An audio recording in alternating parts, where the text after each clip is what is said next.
안녕하세요. 손아리 행정사입니다. 오늘은 행정사 실무법이라는 과목에 대해서 소개해 보도록 하겠습니다. 자, 우선 행정사 실무법 같은 경우에는요, 크게 세 과목으로 구성이 되어 있다라고 보시면 돼요. 그래서 행정사법과 행정심판법과 그 다음에 세 번째로 비송사건 절차법, 이렇게 세 가지로 구성이 되어 있고요. 이 중에서 나머지 두 가지, 지금 1번과 3번 같은 경우에는 기존처럼 논술형이나 약술 형태로 출제가 되기 때문에 여러분들이 암기를 하신다, 이렇게 이해해 주시면 되겠지만 2번 같은 경우에는 좀 중요합니다. 자, 행정심판법 같은 경우에는 사례형으로 출제가 된다. 요게 중요한 포인트인 거죠. 그래서 여러분들이 외워서 내가 개념과 그 다음에 종류와 이런 것들을 작성하는 형태가 아닌 이 행정심판법 같은 경우에는 사례형으로 우리가 답안을 작성해 줘야 되기 때문에 다른 과목들과는 좀 다르게 공부하실 필요성이 있고 답안을 구성할 때도 다르게 좀 구성을 할 필요가 있다. 이렇게 이해해 주실 수 있겠죠. 자, 그러면 행정사 실무법의 과목들에 대해서 좀 살펴볼 건데요. 자, 우선 행정사법부터 보도록 할 거예요. 행정사법 같은 경우에는 우리 행정사 자격증 지금 취득하려고 하시는 분들이잖아요. 그렇기 때문에 어렵지 않게 공부를 하신다. 이렇게 이해해 주시면 되겠어요. 그래서 우리 행정사가 어떤 업무를 진행을 하는지, 그리고 행정사에 대한 교육은 어떻게 되는지, 그리고 행정사가 해서는 안 되는 금지사항은 어떻게 되는지, 그리고 행정사의 권리나 의무, 이런 것들이 규정되어 있는 법이 행정사법입니다. 자, 그래서 보시면 행정사 제도를 확립해서 결국에 행정과 관련한 국민의 편익을 도모한다. 자, 그리고 추가적으로 행정제도의 건전한 발전에 이바지함을 목적으로 한다. 이렇게 되어 있죠. 요 법 같은 경우에는요, 특히나 이제 분량이 좀 적어요. 그래서 아무래도 양도 적고, 그리고 이해하는데 어려움이 없으시겠죠. 내가 행정사 자격증을 취득해서 내가 실질적으로 어떤 업무를 수행할지, 그리고 내가 해서는 안 되는 업무가 무엇인지, 그리고 그런 업무들을 했을 때, 우리한테 내려올 수 있는 과태료나 벌금이 어떻게 되는지, 이런 사항들을 규정해 놓은 거기 때문에 어렵지 않게 여러분들이 좀 숙지하실 수 있다. 이렇게 이해해 주시면 되고요. 자, 그 다음에 두 번째, 행정심판법 같은 경우에는요, 우리 행정기관이 나와요. 행정기관. 그런데 행정기관이 일반적인 국민에게 특정한 행위를 할 수 있겠죠. 이게 국민의 신청으로 인해서 특정한 행위를 하든지, 아니면 그냥 일반적으로 이제 특정한 행위를 한다라고 했을 때, 요 특정한 행위가 위법해요.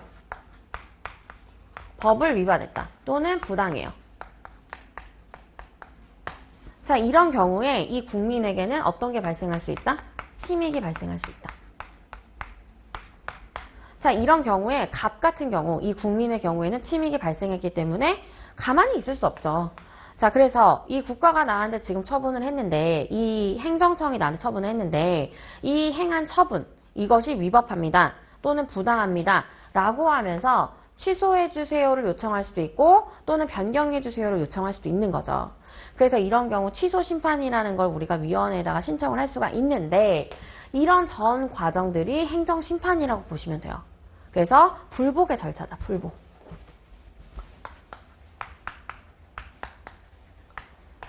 자, 그리고 이게 사례로 나오는 이유는요, 이제 판례들이 존재하기 때문에 그 판례를 기반으로 해서 사례형 문제가 등장하고 여러분들이 문제 제기를 해서 법리를 적으시고 사안의 검토까지 진행하셔야 된다. 이렇게 이해해 주시면 되겠죠. 자, 그래서 이 행정기관이 특정한 행위를 하는데 요게 이제 위법하거나 부당하다. 또는 어떤 행위를 안 할 수도 있어요. 부작위할 수도 있다.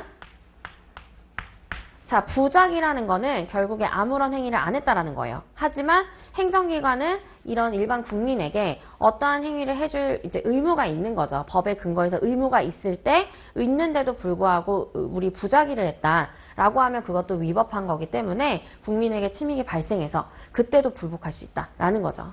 그래서 이런 불복의 절차들 중에서 하나인 심판법. 우리가 이 심판법이 우리 문제로 등장한다라고 보시면 되고, 자, 행정심판은 말 그대로 위법, 부당한 처분, 그리고 기타 공권력의 행사, 이런 것들을 하거나 안 하거나 불행사로 인해서 권리나 침익을 이제 당한 이런 국민이, 일반 국민이 행정기관에 대해서 시정 절차를 구하는 그런 과정이다라고 보시면 됩니다. 자, 그래서 불복 절차다. 근데 이런 것보다 일단 행정심판법 같은 경우에는 사례형으로 등장하기 때문에 매우 중요하다. 이렇게 이해해 주시면 되겠죠. 자, 그 다음에 마지막 비송사건 절차법은요. 이 비송사건이라는 건 소송으로 구하지 않는 사건을 얘기하는 거예요. 그러니까 비송이기 때문에 말 그대로. 그래서 여러 가지 민사나 상사사건들 중에서 소송으로 구하지 않는 사건, 이런 절차를 정해서 국민의 권익을 보호하고 신속하고 공정한 처리를 도모하는 이런 절차를 얘기한다. 이렇게 보시면 되겠죠. 그래서 세 가지의 법으로 나눠져 있다. 자, 그러면 주요 기출 주제를 좀 보도록 할게요. 자, 행정사법 같은 경우에는 행정사는 업무를 시작할 때 업무 신고라는 걸 해야 되거든요. 자, 여러분들이 시험에 합격하셨어요. 그쵸? 2차 시험까지 합격을 하셨어요. 자, 그러면 자격증이라는 게 나오거든요. 그럼 이 자격증을 가지고 여러분들은 이제 실무 교육을 하실 거 아니에요? 자, 실무 교육을 실시를 하실 거고, 그리고 이제 대한행정사회에 가입을 해야 돼요. 회원 가입을 하실 건데, 자, 이런 요건들을 다 갖췄다라고 하면 우리가 내가 지금 차리고자 하는, 내가 지금 개소하려고 하는 그 주된 사무소 소재지를 관할하는 시도지사에게 업무신고라는 걸 합니다. 업무신고. 자, 여기에 추가적으로 여러분들은 결격 사유가 없어야겠죠. 자, 그래서 이런 업무신고라는 걸 하고 있고요. 이 업무신고 이제 허가가 나면 신고 확인증이라는 게 발급이 돼요. 그래야지만 우리가 업무신고를 할 수 있다. 자, 근데 이제 업무신고를 함에 있어서 우리가 만약에 이게 지금 기준이라는 거예요. 업무신고를 할 수 있는 기준이라는 건데, 이 기준에 대해서 요건을 갖추지 못했을 때 보완하라고 하겠죠. 그래서 이런 보완사항이 있을 수 있고, 이것도 결국에 민원이기 때문에. 자, 그리고 보완뿐만 아니라 업무신고가 됐으면 이 처리기간에 이제 우리 업무신고 확인증을 줘야 되는데, 이거 줄 의무가 있는데도 불구하고 행정기관이 지금 이 시도지사가 아무런 행위를 안 하고 있는 거죠. 부작위 하고 있어요. 자, 그럼 이거는 사실 잘못된 거잖아요. 그렇기 때문에 이제 이거를 3개월이 지난 다음 날 신고 확인증 준 걸로, 신고된 것으로 본다라는 수리간주 제도도 있어요. 수리간주제. 그래서 이런 것들에 대한 정의, 그리고 이런 상황들에 대해서 여러분들이 공부를 하시는 거죠. 법률 규정에 대해서. 그래서 이런 업무 신고 굉장히 자주 등장을 하고 있고요. 자, 그리고 수리 거부, 수리 간주, 수리 거부. 그래서 기준을 갖추지 못하게 되면 거부가 될 테니까 수리 거부, 수리 간주 이런 제도에 대해서 공부를 할 거고. 자, 그 다음에 업무 수행 방식, 행정사의 업무 수행 방식. 그 다음에 업무신고 확인증 이런 부분에 대해서 기출이 된다. 자, 그 다음에 행정사 법인 제도 같은 경우에는 개정된 지 얼마 되지 않아서 이제 행정사 법인을 만들 수가 있거든요. 그래서 행정사는 일반적으로 혼자 하는 경우가 있죠. 그래서 1인 행정사, 그리고 합동사무소를 차리는 경우가 있고 법인을 차리는 경우가 있죠. 그래서 이렇게 세 가지로 나눠지는데 1인 행정사 같은 경우에는 사무소 한 곳만 둘 수 있는 거예요. 한 곳. 자, 그리고 합동사무소 같은 경우에는 2인 이상이 하는데 이 합동사무소를 하는 이유는 업무를 효율적으로 진행한다.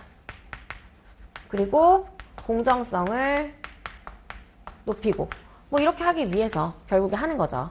자, 그래서 이렇게 진행을 할 건데 이 2인이 지금 효율성을 높이기 위해서 사무소를 차리죠. 근데 합동사무소는 2인 이상이기 때문에 사무소를 그 수만큼 이제 주사무소와 분사무소를 둘 수 있다. 이런 내용들이 나오게 되는 거고. 자, 그 다음에 법인은 3인 이상이 할 수 있는 거예요. 그리고 업무를 전문적으로 조직적으로 수행하기 위해서 진행을 하는 거고요. 그리고 이 법인 같은 경우에도 이 법인 구성원이 있거든요. 법인에는 법인 구성원과 그 다음에 소속이 있어요. 소속. 행정사. 이렇게 두 가지가 있는데 이 법인 구성원 수만큼 사무소, 주사무소와 분사무소를 차릴 수 있다. 요 정도 이렇게 이해를 해주시면 되겠죠. 그래서 이때 이제 법인이라는 제도가 등장을 했고 이 법인이라는 제도가 등장을 하면서 행정사법이 한번 개정이 됐겠죠.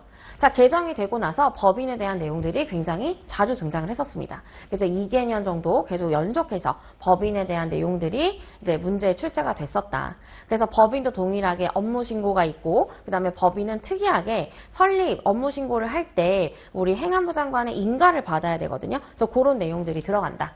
자, 그래서 법인 같은 경우에는 여러분들이 자주 등장했었기 때문에 잘 알아두셔야 되고 법인은 앞에 있는 내용들을 준용해요.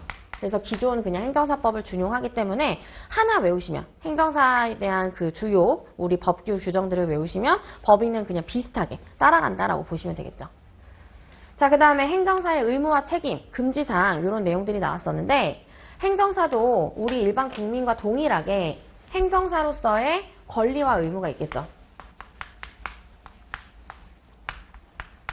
그래서 뭐 행정사가 지금 의무, 책임 이런 것들이 있다라고 했는데 행정사도 권리가 있죠. 어떤 권리가 있냐? 자, 우리한테 업무를 위임한 사람으로부터 우리는 보수를 받을 그런 권리가 있다. 이렇게 이해해 주시면 되고 그 다음에 우리가 행한 업무에 한해서 사실증명 확인서 같은 거 발급할 수 있죠. 그래서 그런 내용들이 이제 행정사의 권리가 되는 거고요. 자, 그리고 의무라는 건 책임사항인 거죠. 행정사가 해야 되는 내용들. 일단은 업무를 수행하면 그 업무, 수행한 업무에 대해서 업무 수행 이제 확인서 같은 걸 작성하셔야 돼요. 그래서 그런 내용들도 볼 거고. 자, 그 다음에 의무의 또 하나는 비밀 엄수. 그래서 우리는 위임을 받는 거기 때문에 그 개인 정보들을 굉장히 많이 가지고 있을 수밖에 없어요. 위임인에 대한. 그래서 그런 내용들에 대해서 우리가 의무가 있기 때문에 비밀 엄수해야 된다. 이런 내용들이 있죠. 자, 그 다음에 추가적으로 만약에 내가 위임인으로부터 업무를 받았는데 이 위임인에게 재산상의 손해를 발생시켰다? 그러면 그런 사항들도 책임져야겠죠. 그래서 이런 내용들과 금지, 행정사가 해서는 안 되는 상황, 뭐 일반적으로 그 보수 외에 어떤 반대급부를 받아서는 안 된다, 뭐 이런 것들이 있어요. 그래서 그런 사항들에 대해서 우리가 공부를 한다라고 보시면 되겠죠. 자, 그 다음에 행정사가 이제 업무에 대해서 진행을 하다가 잘못된 사항들이 있을 때 과태료, 대상자와 유형. 자, 그 다음에 행정사 자격 취소되는 경우, 그리고 장부검사, 행정사가 업무를 수행함에 있어서 우리 행정기관에다가 업무 신고한다라고 했는데 그런 이유는 그 시도지사의 우리가 관리 감독을 받기 때문이에요. 그래서 그런 검사들. 자, 그리고 업무 정지 사유 있을 수 있고요. 자, 그 다음에 업무 정지 처분의 효과가 승계되는 경우. 그래서 뭐 일반적으로 행정사업을 유지하다가 내가 휴업 신고를 했다가 재개 신고할 때 이때 승계가 되는지, 폐업 신고를 했다가 재개 신고할 때 승계가 되는지 이런 전체적인 사정에 대한 내용들을 공부를 할 거고. 자, 그 다음에 우리 사무직원을 둘 수가 있어요. 사무직원에 대한 금지사항과 벌칙의 내용들 이런 것들이 주요 기출문제였다. 요게 다예요. 행정사법은. 그래서 이 정도만 이제 보시면 되고 행정사법은 사실 여러분들이 시험 때문에 공부한다라기보다 내가 어쨌든 지켜야 되는 내가 지금 이 자격증을 취득했을 때 지켜야 되는 내용이기 때문에 사실 이 주제에 대해서 이런 주제들에 대해서 열심히 공부를 해주셔야겠죠. 자, 그래서 이런 주제들이 등장했었고 자, 그 다음에 행정심판법 같은 경우에는요 사례형으로 등장을 하죠. 사례형으로. 그래서 이 행정심판 같은 경우에는 요건을 갖춰야 돼요. 우리가 소송을 제기할 때도요. 소송 제기 요건이라고 해서 여러 가지 요건들을 갖춰야지만 각하되지 않거든요. 행정심판법도 동일합니다. 요건들이 있어요. 이 심판을 제기할 수 있는 요건들이 있는데 뭐 가장 대표적으로 대상적격이 있는지 내가 그 대상적격이라는 건 내가 지금 다투고자 하는 그 이슈가 있잖아요. 그 이슈가 지금 대상적격을 가지고 있는지를 검토하는 건데 일반적으로 처분이라고 보시면 돼요. 처분성을 검토하는 거. 그래서 대상적격 가지고 있는지. 자, 그 다음에 내가 청구를 합니다. 자, 근데 그 청구하려는 사람이 우리가 행정기관이 있고요. 자, 저한테 어떤 위법한 처분을 했어요. 자, 그러면 이 갑은 이 위법한 처분을 받은 이 갑은 이 행정심판을 제기할 수 있는 청구인 적격이 있는지 이거에 대해서 검토를 하는 건데 얘는 지금 처분의 직접 상대방이죠. 처분은 직접 받은 애죠. 그렇기 때문에 얘는 당연히 청구인 적격을 가지고 있겠죠. 근데 얘랑 친한 친구, 뭐 을이 있어요. 을. 얘랑 친한 친구. 근데 이 을 같은 경우에는 이해관계가 없잖아요. 이해관계가 있다라고 하면 뭐 다른 방식으로 우리가 다른 것들을 이제 검토를 해볼 텐데, 얘가 그냥 생뚱맞게 지나가는 그냥 행인이에요. 행인. 친구예요. 근데 얘한테 우리가 청구인 적격이 있냐? 물어보면 얘는 당연히 청구인 적격이 없겠죠. 왜냐면 얘는 처분의 직접 상대방도 아니고 어떠한 이해관계도 가지고 있지 않기 때문에. 그래서 청구인 적격을 검토해야 된다. 그래서 이런 요건들을 검토할 거고, 자, 그 다음에 반대로 피청구인 적격도 검토해줘야겠죠. 피청구인. 피청구인 적격이라고 하면 우리 이 행정기관을 대상으로, 나한테 위법 처분한 행정기관을 대상으로 위원회에다가 요청하는 겁니다. 심판을. 그렇기 때문에 이 행정기관이 바르게 지정이 됐는지, 피청구인 적격을 가지고 있는지, 이 행정기관이, 요런 게 문제가 이제 나오는 거고, 사실 처분을 한 이 처분청 같은 경우에는 당연한 이야기지만 우리가 뭐 요 피청구인 적격을 갖게 된다라고 이해해 주시면 되는데, 피청구인 적격에서 조금 특이한 건 이 행정기관들이 어떤 관할한 자기네가 이제 소관의 업무들 이런 것들이 좀 바뀔 수 있거든요. 그래서 다른 기관에다가 업무가 위탁됐거나 아니면 다른 기관으로 위임된 경우, 이런 경우에는 이제 그 위임된 기관으로 바꿔줘야 되잖아요. 그래서 뭐 승계라든지 변경이라든지 뭐 이런 제도들이 이제 나올 수가 있는 거죠. 그래서 피청구인 적격. 자, 그 다음에 행정심판은 기관 내 청구라고 해서 이렇게 이 행정심판 관련해가지고 이 처분성을 우리 처분에 대해서 행정심판으로 다툴 건데, 이거를 기간을 그냥 없이, 그냥 영구적으로 너가 언제든지 우리 이거 행정심판 제기할 수 있어 라고 하면, 사실 요 행정기관으로 하여금 사실 언제든지 이게 처분이 취소될 수 있거나 하기 때문에 좀 불안정한 위치에 놓이게 된다라는 거죠. 그렇기 때문에 기간을 지정하고 있어요. 그래서 처분을 알게 된 날부터 90일, 그리고 처분이 있었던 날로부터 180일이라고 기간을 규정을 하고 있는데, 그 기간 내 청구하지 못하면 기간 내 청구, 이거 적법하지 않기 때문에 각하돼요. 그래서 이러한 요건들을 갖추고 있어야 된다. 그래서 이런 요건들 갖추고 있는지 이런 것들을 검토하는 내용들이 출제가 되고 있고, 그리고 추가적으로 청구 이익이 있냐. 자, 만약에 내가 처분이 내려왔는데요. 영업정지 처분이 내려왔어요. 근데 영업정지 처분 15일이었어요. 그럼 15일이 지났죠. 그럼 더 이상 청구 이익이 없다고 봐요. 왜냐면 기간이 지나가 버렸기 때문에. 기간이 지나간 건 우리가 여기 행정심판 통해서 취소된다고 하더라도 그 지나간 시간을 붙잡아서 갖고 올 수는 없는 거잖아요. 그렇기 때문에 우리는 그때 청구 이익이 없다라고 하는데, 예외적으로 있는 케이스들이 있죠. 그래서 그런 케이스들을 공부를 할 거고, 이런 내용들이 요건이 되는 거고, 이 요건을 갖추지 못했을 때, 요건 갖추지 못했다? 그럼 각하돼요. 여러분들이 이 결론까지 적으실 수 있어야겠죠. 각하된다. 요건 갖추지 못했기 때문에 위 행정심판은 각하된다. 또는 요건 갖추게 되면 이제 본안 판단으로 넘어가거든요. 이제 얘가 갖춘 이제 행정심판 서이기 때문에 이러한 요건들을 기준으로 해서 얘가 원하고자 하는 게 뭔지, 이러한 위법한 처분 취소해 주세요인지, 아니면 부작위에 대해서 일정한 처분 내려주세요인지, 이런 거에 대해서 얘기를 해줘야 될 거 아니에요. 자, 그래서 본안 판단이 들어가고, 본안 판단. 자, 그리고 나서 이유가 있다, 이유가 없다. 이유가 있으면 인용, 이유가 없으면 기각, 이런 식으로 흐름이 진행이 되는 거예요.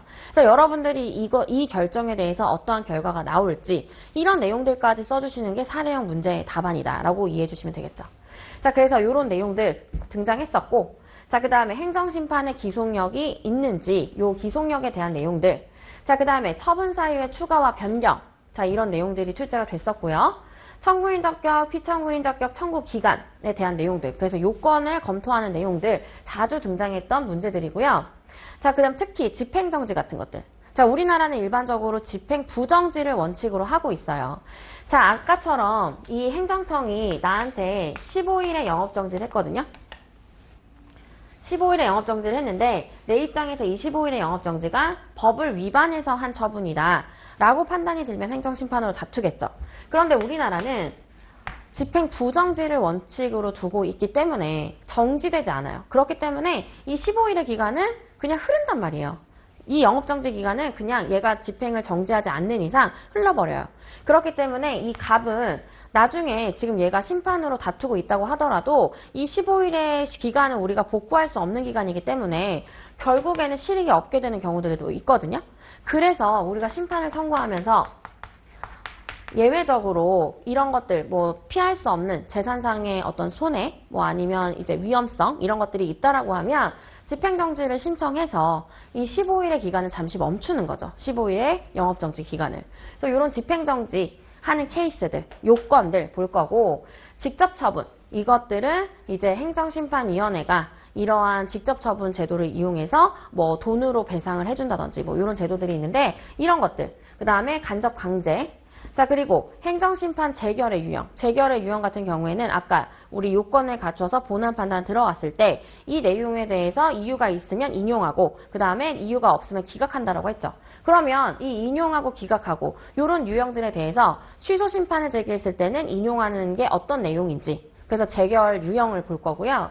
자, 그 다음에 사정재결이라는 게 있어요. 그래서 이런 내용들의 일단 기출 주제이다. 그래서 이런 내용들이 이제 출제가 됐었고, 범위를 넘어서진 않아요. 요 내용들에서 벗어나진 않고, 여러분들이 이 법리는 우리가 외우신 다음에, 그 다음에 내가 어떻게 사례형 문제 작성할지 구조화를 해놔야지만 작성을 하실 수가 있다. 이렇게 이해해 주시면 되겠죠.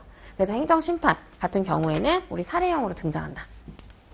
자, 그 다음에 비송사건 절차법은요, 여러 가지 민사, 그리고 상사, 뭐 이런 사체에 관한 사건, 이런 사건들 중에서 소송으로 다루지 않고 법원이 후견인적 관점에서 접근하는 그런 절차를 얘기를 합니다. 자, 그래서 보시면 일단 문제에 기출됐던 건 비송 절차의 특징이 문제에 나왔었어요. 비송 절차가 소송이 아니기 때문에 소송과 좀 비교해서 민사소송과 비교해서 특이한 점들이 있거든요. 그런 특징에 대해서 문제가 출제가 됐었고 그리고 비송사건을 절차는 이제 개시가 될 때 뭐 당사자의 신청인지 법원의 직권인지 이런 내용들이 있는데 그 내용들에 대해서도 등장을 했었고 비송사건 같은 경우에는 직권탐지주의예요. 직권주의예요. 되게 굉장히 특이하죠. 왜냐면 소송 같은 경우에는 우리 처분권주의라고 해서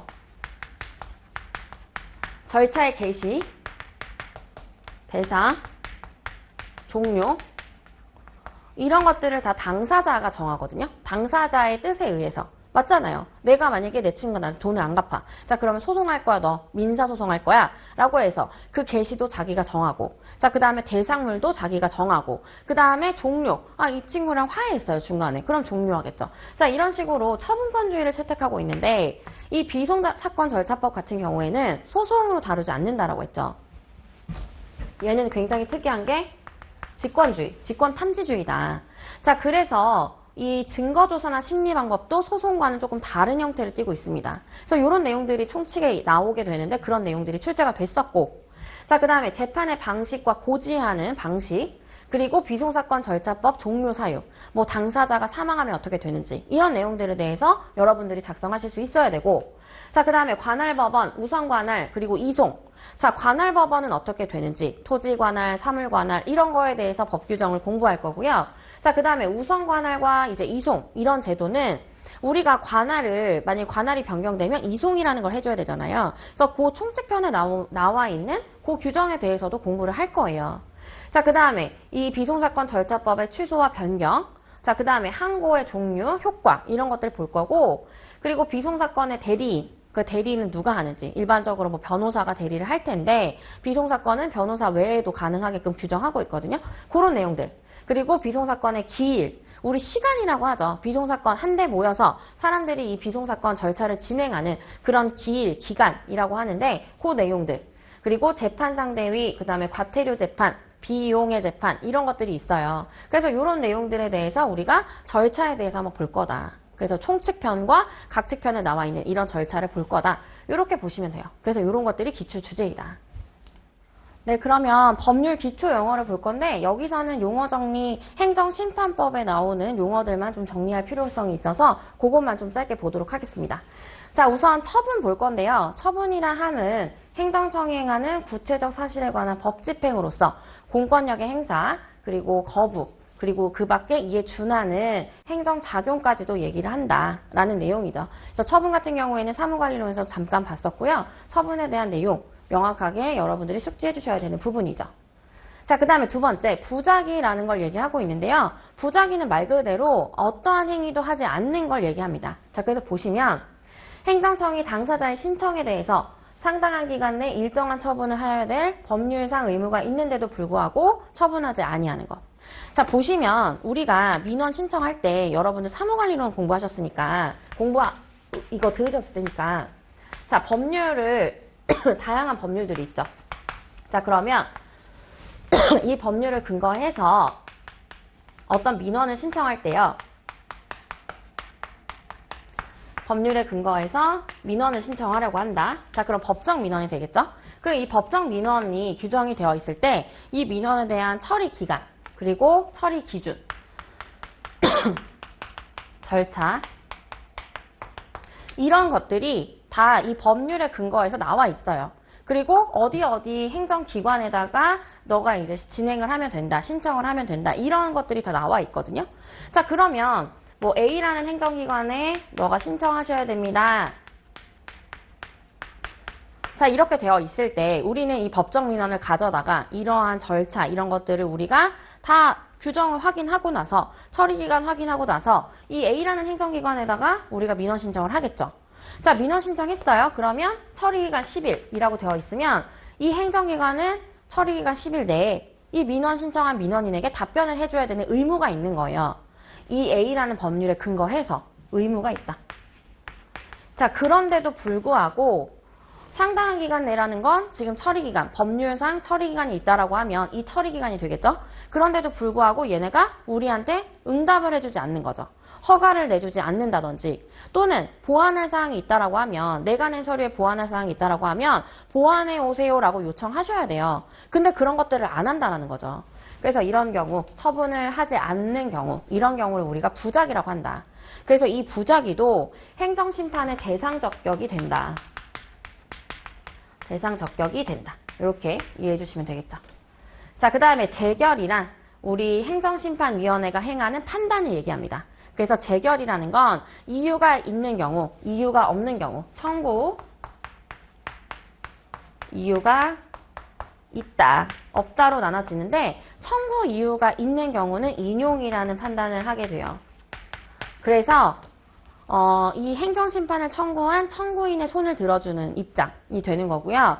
자, 청구 이유 없다라고 하면 우리가 기각결정이 내려옵니다. 기각결정이라는 건 행정청이 그런 처분을 했죠. 그러면 그 처분이 맞다라고, 원처분이 맞다라고 손 들어주는 걸 얘기해요. 그래서 인용과 기각, 이렇게 두 가지 보시면 되겠죠. 그래서 이런 판단을 얘기한다. 자, 만약에 취소 심판이 제기됐다? 그러면 처분 취소하세요라고 해서 취소 재결, 이런 것들이 내려오거나 아니면 뭐 취소, 명령 재결, 이런 것들이 내려오겠죠. 그래서 이런 것들이 우리가 재결이라고 한다. 이렇게 이해해 주시면 되고, 자, 그 다음에 행정청이라는 건 뭐냐? 자, 행정에 관한 의사를 결정해서 표시하는 국가, 지방자치단체 기관을 얘기합니다. 그리고 그 밖에 법령이나 자치법규에 따라서 행정 권한을 가지고 있거나 또는 위탁을 받은 공공단체, 그 기관, 그리고 사인, 공무수탁 사인까지도 우리가 모두 다 행정청으로 보고 있죠. 그래서 우리가 행정청에다가 피청구인 적격으로 제기를 해야 되는데 요걸 잘못 제기하는 경우가 있을 수 있어요. 그때는 이제 피청구인 적격에 문제가 될 텐데, 요런 지금 위탁받은 공무수탁 사인까지도 모두 다 행정청으로 보고 있기 때문에 그러한 내용들을 정리해서 여러분들이 답변으로 작성해 주시면 되겠죠. 그래서 여기까지 용어 정리 마무리를 하고, 자, 그 다음에 학습 전략을 좀 보도록 할게요. 자, 우선 각 지금 법률마다 출제되는 방식이 굉장히 다르게 출제가 되고 있기 때문에 여러분들은 과목별로 전략적으로 차별화된 학습을 하실 필요가 있다. 이렇게 이해해 주시면 되고, 자, 우선 행정심판법 같은 경우에는 사례형을 대비하셔야 된다라고 말씀을 드렸습니다. 자, 그래서 우선 문제 형식이 어떻게 되냐면요. 문제 1번, 큰 문제 1번에 1번과 2번 이렇게 두 개의 문제가 나오는데요. 요게 일반적으로 행정심판법에 사례가 등장한다. 이렇게 보시면 돼요. 자, 그 다음에 이제 문제 2번에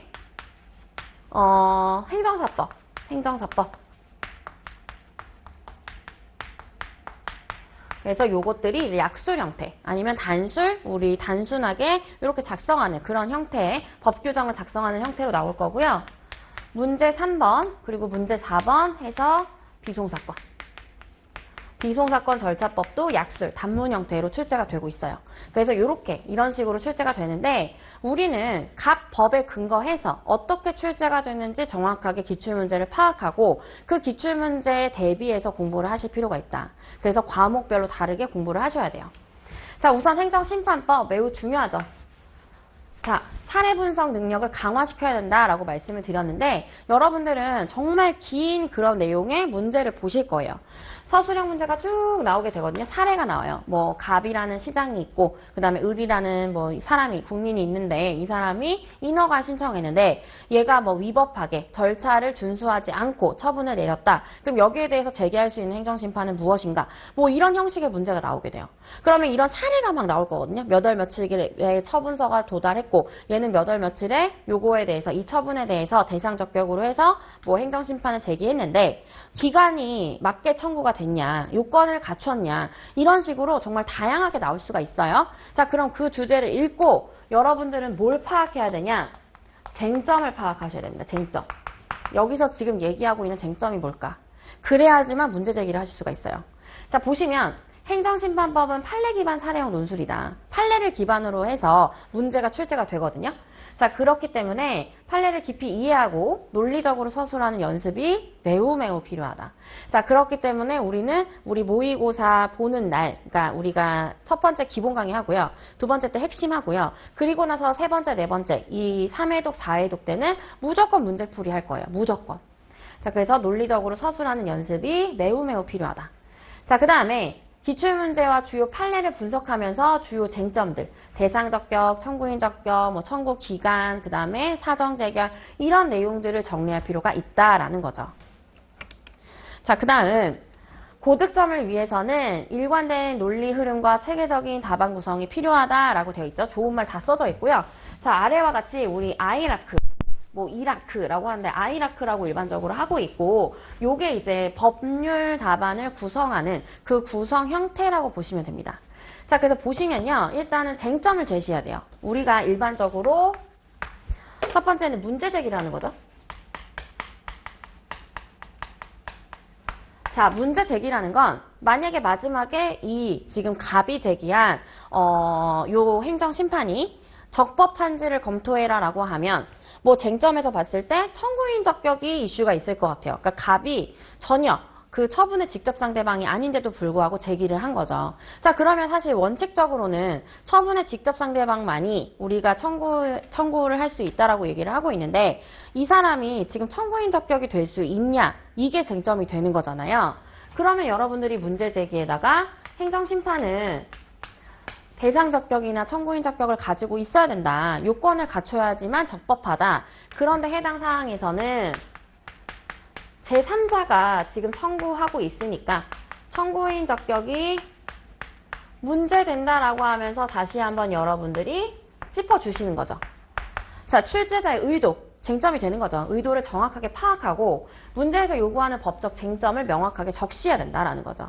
자, 이렇게 청구인 적격이 쟁점이 되면 이 청구인 적격이라는 내용을 쟁점을 명확하게 우리가 적시해줘야지만 좋은 문제 제기가 되는 거예요. 자, 그 다음 두 번째, 관련 법리와 조문을 제시한다. 자, 그래서 해당 논점에 적용된 법령이나 판례나 그 다음에 또 학설까지도 견해 대립 같은 거 있죠. 이런 것들을 서술을 할 건데 조문을 직접 인용하는 게 가장 좋은 방법이죠. 그래서 우리 이제 행정사법 같은 경우에는, 행정사 같은 경우에는 아직 심판에다가 막 판례를 엄청 많이 쓴다든지 아니면 학설을 많이 쓴다든지 이러지는 않아요. 그냥 견해 대립 정도가 있으나 요 정도만 쓰시거든요. 그래서 가장 좋은 방법은 이 청구인 적격이라는 제도에 대해서 조문, 규정, 법률 규정 같은 것들을 써주시는 게 가장 좋은 답변이 된다. 또 대표적인 학설이 있다라고 하면 간략하게 적자. 그리고 출제자의 의도를 고려해서 어느 견해를 내가 중심으로 할 건지를 작성해 주셔야 되는데, 자, 두 번째, 우리 관련 법리와 조문 제시라고 되어 있기 때문에, 자, 우리 청구인 적격 문제 된다라고 했죠. 그럼 요거 갖다 적으시는 거예요. 청구인 적격. 자, 만약에 취소 심판의 청구인 적격이었다. 그러면 1번 개념 쓰셔야겠죠. 취소 심판의 청구인 적격은 우리 그런 처분, 위법하거나 부당한 처분에 대해서 이러한 처분을 취소해 주세요. 또는 변경해 주세요 라고 할 수 있는 법률상 이익이 있는 자가 우리 청구인 적격을 갖는다라고 보고 있고요. 그럼 이 법률상 이익이라고 되어 있는데 대체 얘의 의미는 무엇인지 2번 목차 세워서 법률상 이익, 의미. 그럼 법은 어디까지 우리가 보는 거냐? 이거 견해 대립이 있거든요. 여기서 처분의 근거법만 볼 거냐? 아니면 처분의 근거법과 관련법까지 볼 것이냐? 이런 견해 대립이 있는데 우리 판례는 처분의 근거법과 그 관련법까지도 넓게 해석을 하고 있어요. 같이 본다라고. 그래서 그런 내용을 적어주시고 그리고 법률상 이익들 이 이익에 대해서 우리는 개별적, 구체적, 직접적인 이익이라고 판례가 얘기를 하고 있거든요. 그런 내용도 적어주시는 거예요. 자, 그래서 여기에 이제 법리가 들어간다라는 거죠. 그리고 법률 조문들, 이런 것들이 들어가게 되는 거죠. 자, 그래서 이런 내용들, 그리고 학설이 있다라고 하면 견해 대립이 있습니다. 이렇게 간단하게 여러분들이 적어주시는 거고, 자, 그 다음에 출제 가능 높은 사례를 유형을 정리해 두는 거예요. 자, 보시면 대상적격, 처분성 여부. 그래서 대상적격 같은 경우에는 처분성이 있는지 없는지 이런 것들을 검토할 거고, 자, 그 다음에 재결의 기속력과 청구인 적격, 피청구인 적격 이런 것들이 작성이 돼야 된다는 거죠. 자, 그 다음에 청구 기간, 그리고 청구의 이익, 집행 정지 이런 사례들이 등장을 하기 때문에 여러분들이 법리에다가 이런 내용들을 적어주신다라고 보시면 돼요. 자, 그 다음에 이렇게 청구인 적격 적었으면 이제 세 번째 사안의 적용. 사안의 적용을 하시는 거죠. 그래서 해당 사례에 문제가 있으면 청구인 적격이 우리가 쟁점이었기 때문에 그 사례에 대해서 우리가 이 사안에 적용을 해서 청구인 적격을 얘가 갖고 있게 됐는지 아닌지 제3자인지 이런 것들을 검토할 거고 마지막으로 결론까지 이렇게 작성해주는 이러한 우리가 법률 답안 작성 연습을 하셔야 된다라는 거예요. 그래서 이런 흐름을 이제 보시면 되고, 자, 그 다음에 행정사법 같은 경우에는 법 조항을 정확하게 암기하자. 이거밖에 없어요. 행정사법은 사실 실질적으로 나오는 내용들이 법 조항이 나오기 때문에 여러분들이 법 조항을 정확하게 암기해야 된다. 자, 그리고 이렇게 사례형 답안 형태로 작성되는 게 아니거든요. 그렇기 때문에 약수령, 서술형 문제이다. 자, 그래서 법 조문 중심으로. 이게 포인트예요. 법 조문은 틀리시면 안 되겠죠. 여러분들이 법 조문과 다르게 쓰시면 좋은 점수를 얻으실 수가 없습니다. 자, 그렇기 때문에 우리는 법 조문 중심으로 답안을 구성한다. 자, 그 다음에 행정사법의 주요 내용, 행정사의 자격, 그 다음에 행정사의 직무 범위, 그 다음에 행정사 관련된 징계, 그러니까 뭐 벌칙이라든지, 그 다음에 과태료라든지, 아니면 자격 취소, 그리고 자격, 우리 업무 정지 이런 것들이 있어요. 사례들이. 그래서 그런 내용들 명확하게 여러분들이 정리를 해주셔야겠죠. 그래서 행정사법 같은 경우에는 행정사의 업무 신고, 행정사의 폐업 휴업 이런 식으로 주요 내용들을 여러분들이 근거로 해서 법조문을 근거로 해서 정리해서 외우시기만 하면 끝이에요. 그렇게 나와요. 그냥 행정사의 업무에 대해서 작성하시오. 행정사의 권리 의무에 대해서 작성하시오. 행정사의 금지사항에 대해서 작성하시오. 이렇게 나오거든요. 어려울 게 없어요. 그래서 법조문을 근거로 제시하는 연습을 해야 된다.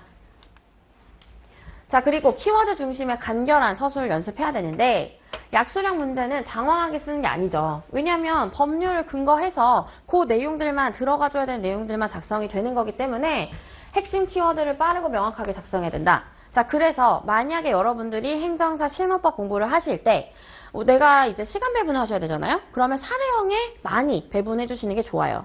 이 행정사법 같은 경우에는 5분에서 7분 사이로 작성을 빠르게 해주실 필요가 있는 거죠. 자, 예를 들어 행정사 업무 범위 문제가 나온다. 자, 그러면 업무 범위 관련해가지고 행정사의 업무는 일단은 서류, 행정기관에 제출되는 서류들이 있어요. 이걸 작성하고, 자, 그 다음에 이런 서류들을 우리가 제출하는 걸 대행하고, 제출. 그 다음에 행정사는 대리권이 있죠, 대리. 그래서 인허가 같은 거 받을 수 있는 대리 업무를 할 수 있고, 그 다음에 사실조사, 사무의 사실조사.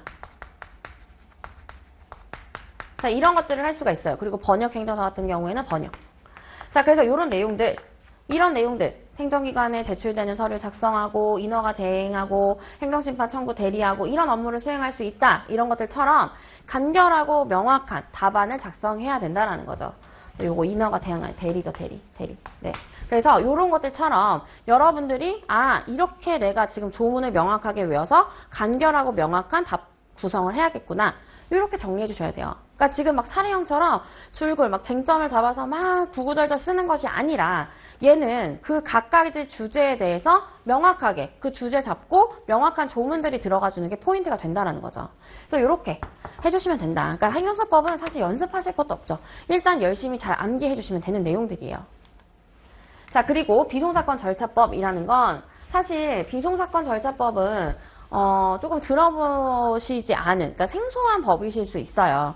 하지만 비송사건 절차법 자체가 소송을 거의 준용한다라고 보시면 되거든요. 그러니까 특징은 다르지만 우리가 소송의 절차, 비송사건의 관할, 비송사건의 당사자, 대리인 이런 소송의 절차들이 비송사건에도 준용을 하고 있기 때문에 총칙편에서 별로 어려울 게 없습니다. 그래서 뭐 기간의 기일, 비송사건의 기일이라든지 그 다음에 비송사건의 종료라든지 이런 내용들이 결국에 그 총칙에서 우리 소송을 수행할 때 있어서 그 요건들과 같이 흐름이 절차가 흘러가기 때문에 그렇게 내용이 어렵지 않다라고 이해해 주시면 되고, 비송사건 절차법 같은 경우에는 각칙이 내용이 굉장히 많아요. 각칙이 뭐냐면 각 사건마다 민사비송사건에서 뭐 만약에 재단법인 설립 시 뭐 사망을 했어요. 그 재단법인 설립할 때 그 당사자가, 그런 경우에 정관을 보충하는 사건 이런 경우가 있어요. 그러면 그 사건에 대한 절차, 요건 이런 것들을 적어 주시는 건데 그 사례가 굉장히 많은 거죠. 그 주제들이, 각각의 사건들이.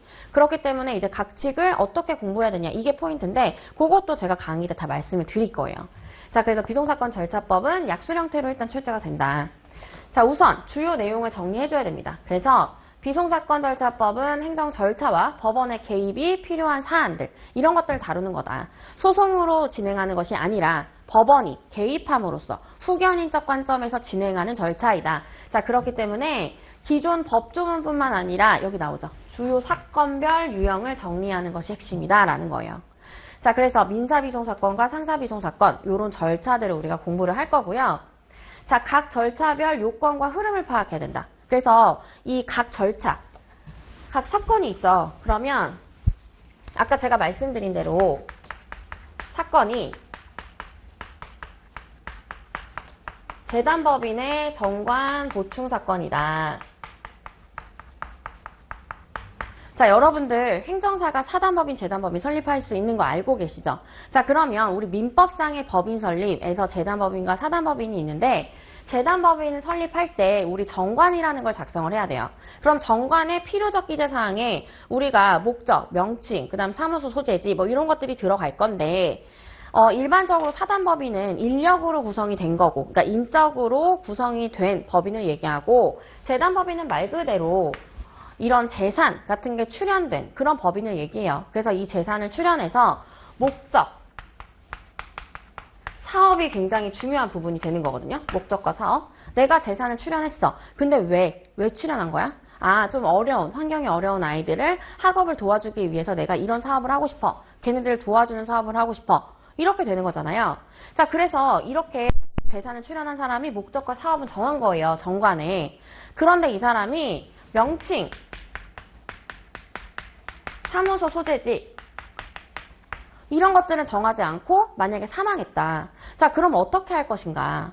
그러면 이거를 그냥 우리가 묻어버리고 마느냐, 그러니까 이제 더 이상 만들지 않고 마느냐, 아니면 명칭이랑 사무소를 법원의 도움을 받아서 우리가 정관을 보충할 것인가. 근데 이때 재단법인은 사실 재산 출연이 가장 크고 목적 사업이 가장 큰 그 이슈이기 때문에 요거까지 정했다라고 하면 사실 이런 재산을 출연한 사람의 그 취지를 좀 잘 살려서 명칭과 사무소는 법원이 보충하면 되지 않냐. 이런 사건이에요. 이런 사건. 자, 그렇기 때문에 법원이 보충하기 때문에 이 요건과 의의는 지금 제가 말씀드린 대로 요 내용이 될 거고, 그럼 절차는 어떻게 되냐? 법원에 보충해 주세요라고 요청하는 거니까 이해관계인들이 아마 신청을 할 건데, 법원 보충하는 이 절차는 어떻게 되냐? 그럼 관할은 어떻게 되냐? 관할은 이 사망한 사람, 그 사람이 살고 있었던 주소지, 관할 법원이 되겠죠. 자, 그리고 여기에 대해서 우리가 제기할 때 형식이 어떻게 되냐.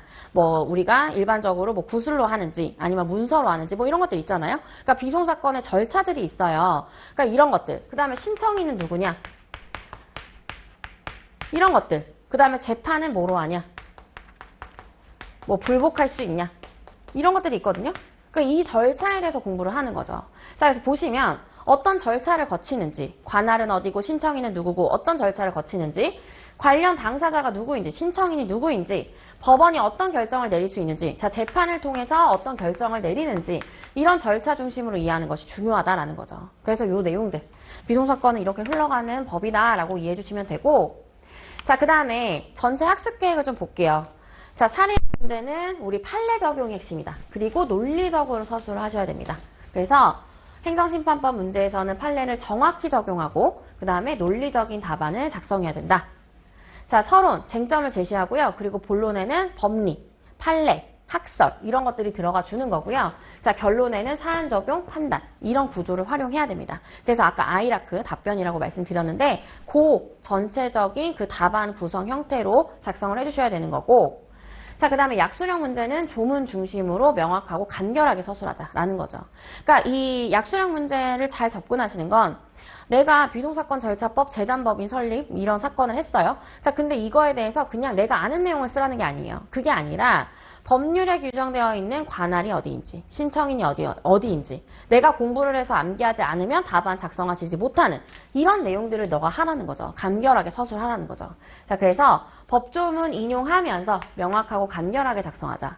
자, 조문뿐만 아니라 꼭 들어가줘야 되는 키워드 이런 것들 중심으로 서술하는 게 필요하다. 이렇게 이해해 주시면 되고, 자, 그 다음에 또 한 번 얘기하지만 기출문제는 너무너무 중요해요. 그래서 기출문제를 철저하게 분석하고 반복하는 학습을 하셔야 됩니다. 자, 그래서 보시면 기출문제를 주제별로 정리를 할 거예요. 자, 그래서 자주 출제되는 유형을 파악해야 된다. 요 내용들은 저희가 수업 시간에 제가 계속 말씀을 드릴 거거든요. 아, 요 내용이 굉장히 중요하죠. 자주 반복되고 있죠. 이런 것들을 말씀을 드릴 거기 때문에 여러분들이 추가적으로 뭐 분석한다? 이런 건 필요 없으실 것 같아요. 자, 그 다음에 한 번 쓴 답안은 다시 한번 검토하고 이 피드백을 받으셔서 저희가 답안 채점을 해드릴 건데 피드백을 받으셔서 보완을 할 필요가 있다. 특히 사례형 문제 같은 경우. 사례형 답안, 만약에 여러분들 법학과 나오신 분들은 뭐 사실 이런 거, 뭐 이 사례형 답안에 대한 두려움 같은 게 없으시겠지만 내가 법학과가 아니야. 자, 그래서 일반적으로 뭐 경영학과다 이러신 분들은 그냥 이런 논술, 이 서론, 본론, 결론, 구제 형태의 답안을 작성을 많이 해보셨을 텐데 이렇게 법학 답안 형식의 답안 작성은 안 해보신 경우가 굉장히 많더라고요.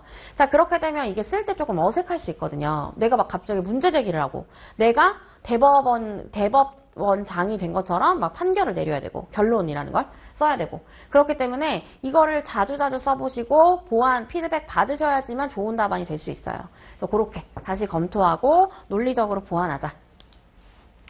자, 그 다음에 또 얘기하지만 시간관리 굉장히 필수입니다. 특히 사례형 문제는 되게 길어요. 문제 지문이. 그럼 그걸 읽고 여기서 말하는 쟁점이 무엇일까? 이거를 일단 파악하셔야 되고 문제 제기하고 법리 어디까지 쓸 것인가? 자, 그 다음에 약술 형태 같은 경우에도 목차 어떻게 구성할 것인가? 내가 구조화 해놨다라고 하면 사실 그렇게 시간이 많이 들지 않을 텐데 내가 구조화된 답안이 없다라고 하면 이거 답안 쓰시는데도 시간이 좀 걸리겠죠. 그래서 약수령 문제, 사례형 문제 둘 다 시간 배분 잘 해서 작성할 수 있도록 해야 되고 저희가 만약에 50분 쓸 수 있잖아요. 그럼 사례형에 더 쓰셔야 돼요.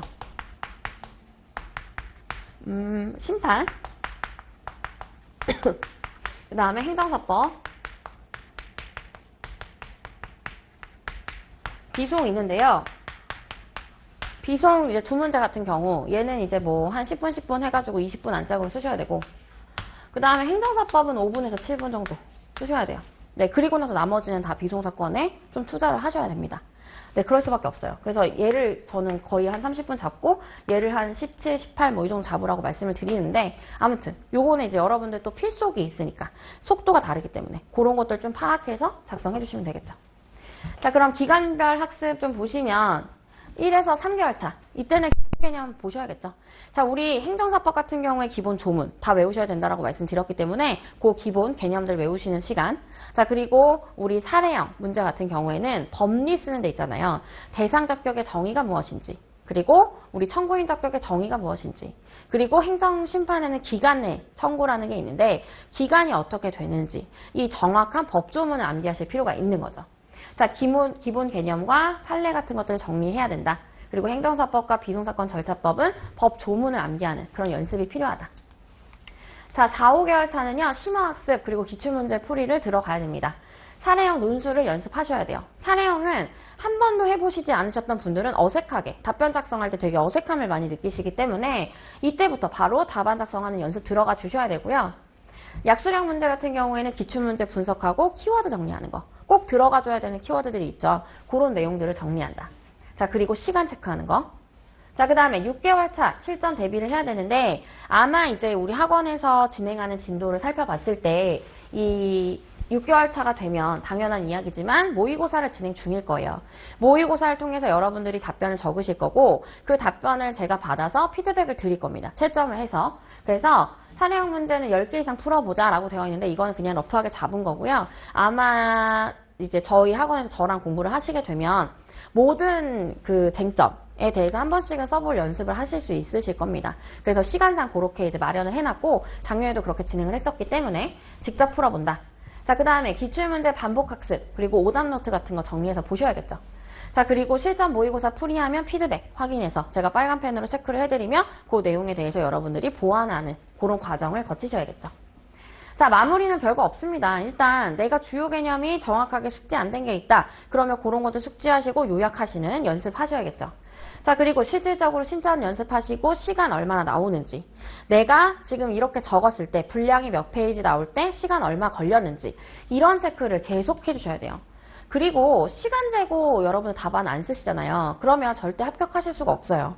그러니까 내가 시험장 가면 저도 이제 경험을 했던 건데 시험장 가면 상당히 이제 떨리게 되거든요. 그러니까 사람이 내가 원래 잘 쓰던 것도 잘 안 나오게 되더라고요. 그러니까 그런 시간들까지 포함해서 여러분들이 진행을 해주셔야 되기 때문에 그 전에 피나는 연습이 필요하다 이렇게 보시면 되고, 자, 그 다음에 최신 판례, 그 다음에 법 개정 사항을 확인한다. 그래서 이런 법이 개정되는 것들은 저희가 말씀을 드릴 거예요. 그래서 이렇게 마무리 정리를 하게 된다. 자, 그러면 기출문제를 조금씩 보고 마무리를 할게요. 자, 행정심판법 보시면 이렇게 기출문제가 나오는데, 자, 만약에 시험지 딱 보셨는데 이렇게 문제 나온다. 머리 터지죠? 그래서 되게 빠르게 읽고 내가 속독을 하고 그 다음에 쟁점 잡고 그 다음에 어떻게 목차 구성할지 이것들이 빨리빨리 진행이 돼야 돼요. 그러려면 연습이 돼야 된다라고 말씀을 드리는 거죠. 자, 얘 좀 보면요. 토지개발사업의 시행자가 이제 A예요. 근데 A는 우리 개발구역 내 토지가격을 평가함에 있어서 반드시 거쳐야 하는 절차인 토지평가협의회 심의를 거치지 않았대요. 자, 뭔가 절차상의 위법함이 보이네요. 위법. 자, 그리고 관할 행정청은 이에 근거해서 토지가격 평가했으니까 행정청은 그에 근거해서 환지예정지 지정 처분을 내렸다라는 거죠. 자, 처분을 받은 갑은 절차상 하자 있었잖아요. 지금 A에게. 그래서 처분의 취소를 구하는 행정심판 청구를 했답니다. 그러면 취소 심판을 제기했네요.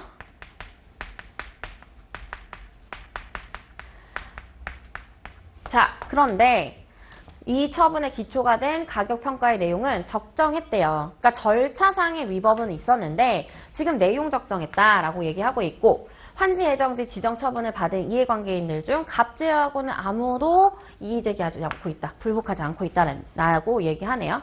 자, 또한 만약 이 처분이 취소될 경우 다른 이해관계인들에 대한 환지예정지 지정 처분까지도 변경돼서 복잡해진다라고 얘기하고 있어요. 복잡해진다. 그래서 사회적 혼란이 발생할 수 있기 때문에 이때 이 갑의 청구가 인용될 수 있냐라고 얘기하고 있죠. 자, 여러분들이 아직 공부를 안 하셨기 때문에 요거에 대한 쟁점을 잡기가 어려우신데 요거는 사정재결이라는 쟁점을 잡으셔야 돼요. 자, 사정재결이라는 거는요, 기각하는 재결이에요. 기각 재결의 일종이다라고 이해를 해주시면 되고, 자, 원래는 지금 절차상의 위법함이 있어요. 그렇기 때문에 일반적으로 갑이 절차상 하자가 있기 때문에 요거 취소해주세요라고 하면 지금 행정심판위원회가 검토를 해서 이걸 취소해주는 결정을 내려야 되는 게 맞거든요. 지금 이 갑이 이러한 심판을 청구하는데 이유가 있어. 이유가 있죠. 자, 그럼 제가 아까 뭐라 그랬죠? 인용해야 돼요. 취소 심판에서 인용한다라는 건 그러면 그 행정청한테 취소 명령을 한다든지 아니면 직접 취소한다든지 취소 재결을 해줘야 되는 게 포인트예요. 그런데 여기에 뭐라고 나오냐면 다른 사람들 제기 아무도 안 했고 가격은 적정했대요. 그리고 이게 만약에 취소가 되면 이해관계가 굉장히 복잡해진다. 사실관계가 이렇게 얘기하고 있죠. 자, 그렇기 때문에 우리가 요 사정재결이라는 건 공익과 사익을 판단했을 때 공익을 더 크다라고 보는 케이스예요. 공공의 이익이 훨씬 더 큰 경우. 그래서 만약에 이거를 지금 우리가 취소한다, 이유가 있어서 취소한다라고 했을 때 결론이 굉장히 복잡해지는 상황이 발생한다. 공공복리에 어떤 침익이 발생할 수 있다라는 거죠. 자, 그래서 어쩔 수 없이 사정재결을 하는 거다. 그래서 요 사정재결이 쟁점이다. 바로 알아차리시고 그럼 어떻게 적냐? 자, 사정재결에 대해서 우리가 사정재결의 의의가 있겠죠. 정의가. 그럼 사정재결. 자, 문제제기 먼저 해주시고. 자, 해당 사안에서는 사정재결이 문제된다. 사정재결. 요거 꼭 작성해 주셔야겠죠? 자, 그럼 두 번째는 우리 법리 쓴다고 했기 때문에 사정재결 써주시는 거예요. 그럼 사정재결의 의의 써주시고. 사정재결의 요건이 있거든요. 네, 요런 것들. 그 다음에 사정재결 절차 이런 거. 자, 작성해 주시고 사정재결 같은 경우에는 지금 우리가 사안에 적용할 때 원칙은 지금 절차상의 위법함이 있기 때문에 가백에 취소해 주는 게 맞아. 하지만 지금 이거를 얘만 제기하고 있다. 이 절차상의 위법함을 얘만 제기하고 있고 또 특히나 가격 내용, 평가 내용은 굉장히 적절했다라고 얘기하고 있죠.